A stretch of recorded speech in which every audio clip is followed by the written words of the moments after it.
आपको खबर बताऊं उससे पहले पश्चिम बंगाल की मुख्यमंत्री ममता बनर्जी को जरा सुनिए। ममता बनर्जी आरोप लगा रही हैं कि उन्हें धक्का दिया गया, उन्हें लात मारी गई, उन्हें घसीटा गया, और ये सारे आरोप वो बीजेपी कार्यकर्ताओं पर लगा रही है। और ये सारे आरोप वो जानते हैं कब लगा रही है? जब बीजेपी की प्रचंड जीत हुई है बंगाल में। आप इसे टाइट फाइट भी नहीं कह सकते, क्लोज फाइट भी नहीं कह सकते। ये इतनी जबरदस्त, इतनी शानदार एक तरफा जीत बीजेपी ने बंगाल में हासिल की है कि इसने इतिहास रच दिया है। 15 साल की मेहनत, और वो मेहनत अब रंग लाती हुई नजर आई है। आप इसे योगी आदित्यनाथ का इंपैक्ट कह सकते हैं, क्योंकि लॉ एंड ऑर्डर का मुद्दा जबरदस्त तरीके से उठाया गया। आप इसे अमित शाह का ग्राउंड जीरो पर वर्क बता सकते हैं, जिस तरीके से उन्होंने घुसपैठियों को खदेड़ने की बात कही और दंगाइयों को उल्टा लटका देने का साफ तौर पर आदेश जारी कर दिया था। आप इसे नरेंद्र मोदी की लहर कह सकते हैं, जिसमें उन्होंने बंगाली अस्मिता और बंगाली संस्कृति की बात की और बंगाल की आम जनता से कनेक्शन बिठाया। आप इसे शुवेंदु अधिकारी के संस्कार कह सकते हैं, जिस तरीके से जूते उतारकर योगी आदित्यनाथ के वो पैर छूते हुए नजर आए थे। आप इसे वाकई में बीजेपी की प्रचंड जीत के बाद मां माटी मानुष की बात कर सकते हैं। ममता बनर्जी को न सिर्फ महिलाओं ने नकारा है, बल्कि बंगाल की तमाम जनता ने दरकिनार कर दिया। कहा जाता है कि कुछ ऐसी सीट्स हैं जहां पर मुस्लिम बाहुल्य इलाका तो है ही, लेकिन वहां पर मुस्लिमों का जबरदस्त पकड़ है, और ये वही इलाके हैं जहां से ममता बनर्जी जीती हैं। रेस्ट पूरे बंगाल में हिंदुओं ने एकजुट होकर संस्कृति के नाम पर, भाषा के नाम पर, एकता के नाम पर, हिंदुत्व के नाम पर वोट दिया है बीजेपी को। यह जीत प्रचंड है और टूटा ममता बनर्जी का घमंड है। लेकिन इन सबसे इतर ममता बनर्जी हार का ठीकरा तो फोड़ ही रही है कि वोट चोरी कर लिया है, सब कुछ खराब कर दिया है। लेकिन इन सबसे इतर वो तमाम तरह के आरोप भी बीजेपी कार्यकर्ताओं पर लगाती हुई नजर आई है। ममता बनर्जी का पूरा बयान सुनिए, जिसमें पत्रकार उनसे कह रहे हैं कि इतनी सीटें बीजेपी ले आई है, तो वो कह रहे हैं कि मुझे धक्का मारा गया, मुझे लात मारी गई और मेरे साथ बदसलूकी की गई।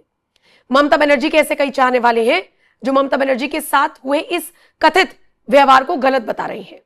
जरा देखिए और सुनिए ममता बनर्जी क्या कुछ कह रही हैं।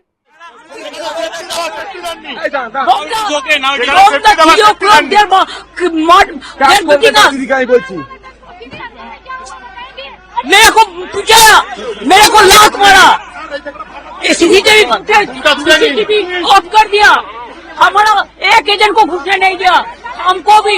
हम 5 मिनट के लिए घुसा था, मैंने रिक्वेस्ट किया था कि हमारा एजेंट को घुसने दीजिए। DO assured me they will be allowed.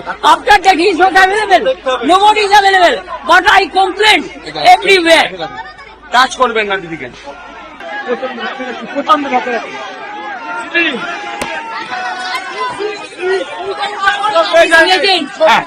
Even around inside, all they are doing it, and they have transported all the machines from there. Only one-sided.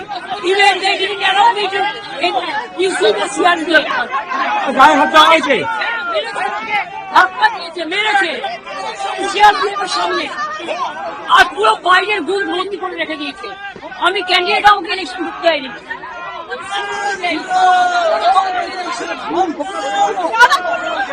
BJP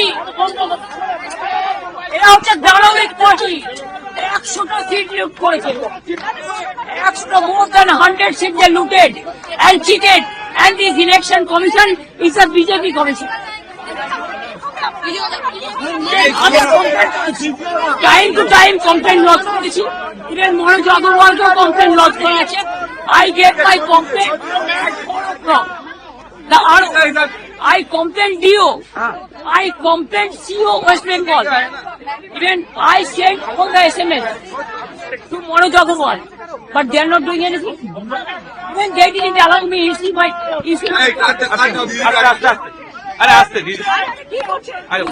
card. They are not allowing me also.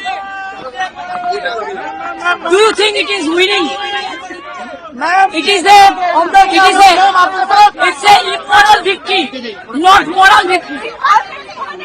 Immorally, whatever election commission has done with the central forces and Prime Minister and Home Minister, it is totally illegal, and we will ask for counter mandate.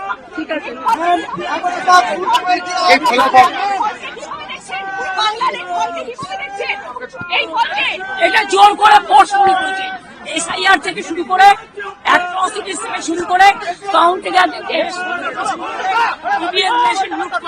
করে যারা জিতেছে তাদের লুট লুট লুট We will bounce back. We will bounce back.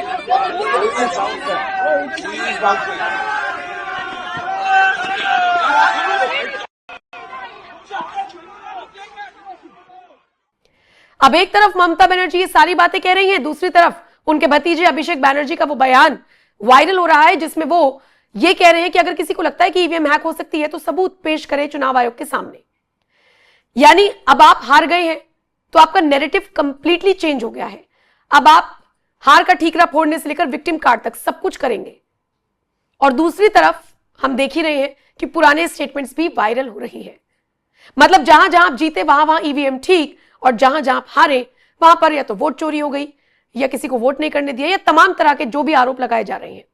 Personal राय है कि जो लोग ईवीएम पे सवाल उठा रहे हैं, अगर उनके पास कुछ है तो इलेक्शन कमीशन को जाके वो डेमो दिखानी चाहिए कि भाई हमारे पास ये वीडियो है।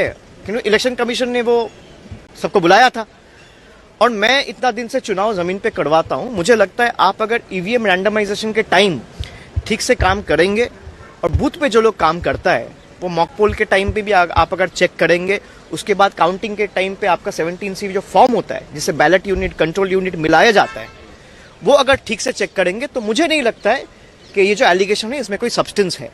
अगर फिर भी किसी को लगता है कि भाई ईवीएम मैनिपुलेट हो सकता है, ईवीएम हैक हो सकता है, तो मुझे लगता है डेलीगेशन जाके इलेक्शन कमीशन को मिलना चाहिए, मिलके एक डेमो दिखाना चाहिए कि भाई ये टेक्नोलॉजी से या ये सॉफ्टवेयर से या ये मैलवेयर से आपका ईवीएम हैक हो सकता है। और अगर वो भी नहीं कर सकते तो इसको लेकर नीचे आंदोलन करें। भाई खाली 2-3 टिप्पणी करने से नहीं होता है। बंगाल की अस्मिता को जिस तरीके से टीएमसी ने धक्का पहुंचाया है, ये उसका नतीजा है जो बंगाल की जनता ने टीएमसी को दिखाया है। फिलहाल ममता बनर्जी का बयान आपने सुन ही लिया है। अब आप इस खबर पर, ममता बनर्जी के इस विक्टिम कार्ड पर क्या राय रखते हैं, कमेंट सेक्शन में आप अपनी राय जरूर दें।